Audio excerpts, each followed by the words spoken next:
make a sheet pan supper.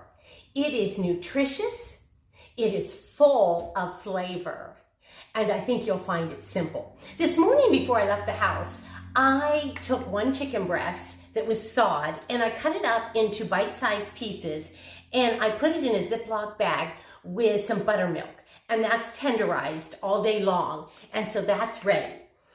And then into a big bowl, we are going to add, now this is the fun thing, you can make your sheet pan dinner however you want. What I'm going to put in mine is 2 yellow potatoes. I'm going to put in a half of a sweet onion, and then I have 1 sweet potato. Now that is a big sweet potato. I don't know how that's 1, but that is 1 sweet potato. So I am going to add broccoli, but I'm not going to put the chicken and broccoli in quite yet because the potatoes will take a little bit longer to get done. So I'm going to put them in for about 10 or 15 minutes before I add the broccoli and chicken. And to that, I'm just going to add some extra virgin olive oil and just put a little bit, coat that. And then the next thing that I'm going to add to this for spice is something that is just absolutely my favorite. If you've not tried this Kinder's The Blend, you're missing out. You really have to try this. It is simple. It's just sea salt, pepper, and dehydrated garlic, and it is absolutely wonderful.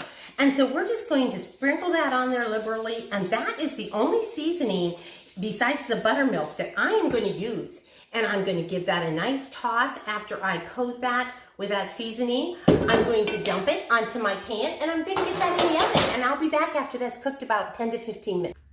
Okay, so our potatoes and onions have cooked now for 15 minutes at 400. So let's get the rest of the stuff on there before they cool down. So here is my broccoli. And I'm going to add to the broccoli a couple tablespoons, maybe 3, of butter. And now I'm going to toss that, and then I'm going to add more of this blend to my broccoli.